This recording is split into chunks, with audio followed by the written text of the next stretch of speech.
Today we're checking out Nissa, Steward of Elements in Oathbreaker and seeing what kind of signature spell might pair best with her. This is the 22nd most popular planeswalker in the format, out of a possible like 270 planeswalkers to choose from, so that's pretty good. She costs X green blue and starts at X loyalty, and that alone is pretty unique. +2, scry 2, 0. Look at the top card of your library. If it's a land card or a creature card with converted mana cost less than or equal to the number of loyalty counters on Nissa, Steward of Elements, you may put that card onto the battlefield. -6, untap up to 2 target lands you control. They become 5/5 elemental creatures with flying and haste until end of turn. They're still lands.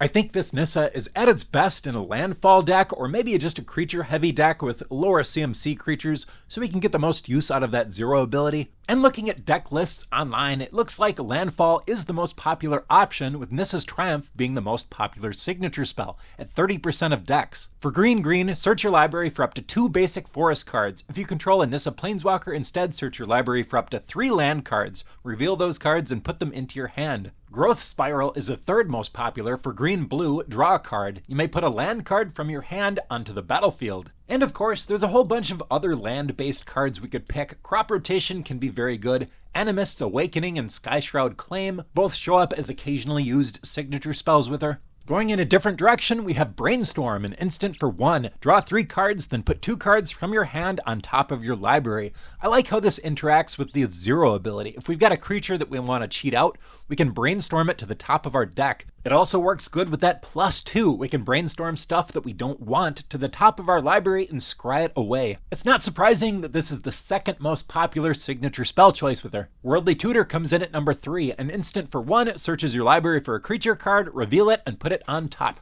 Again, this interacts well with that 0 ability. We can just search up what we want and cheat it into play with the 0. Neoform surprised me by being number 4 on the list. For green-blue, as an additional cost to cast the spell, sack a creature. Search your library for a creature card with converted mana cost equal to 1 plus the sacrifice creature's converted mana cost. Put that card onto the battlefield with an additional +1/+1 counter on it. Looking at the lists, these decks don't appear to be doing anything broken. They're just using the card for value to kind of toolbox out whatever creature we need at that moment. That seems pretty cool and very fun. I think it's worth noting Eldritch Evolution is very similar. For 3 mana as an additional cost to cast, sack a creature. Search your library for a creature card with converted mana cost X or less, where X is 2 plus the sacrifice creature's converted mana cost. Put it onto the battlefield. Unexpected Results cost 2 green-blue. Shuffle your library, then reveal the top card. If it's a non-land card, you may cast it without paying its mana cost. If it's a land card, you may put it onto the battlefield and return Unexpected Results to its owner's hand. Except we can't do that last part. It's gotta go back to the command zone. I don't think that this card is overpowered, but I like that it is pretty much Nissa's 0 ability, but better.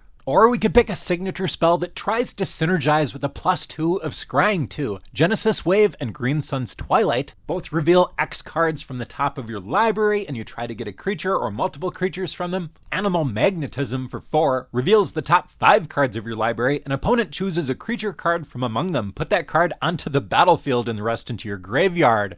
I think that this is probably a pretty bad card, but I like bad cards, and I think this would be fun to attempt, although it would be a pretty bad deck probably. Selective Adaptation costs 6. Reveal the top 7 cards of your library. Choose from among them a card with flying, a card with first strike, and so on for double strike, death touch, haste, hexproof, indestructible, lifelink, menace, reach, trample, and vigilance. Put one of the chosen cards onto the battlefield, and the other chosen cards into your hand, and the rest into your graveyard. You could really cheat out some awesome stuff with this one. However, this one and the last one are kind of at odds with how you should build the deck regarding her 0 ability, which would work better with lower mana value stuff. If you enjoyed this video, please hit that like button and subscribe if you want to see more Oathbreaker content like this. I'm trying to work my way up to 1,000 subscribers, which is really hard to do on a format that's unpopular like Oathbreaker, so I appreciate every single one of you. Anyways, thanks a lot for watching, and I'll see you next time.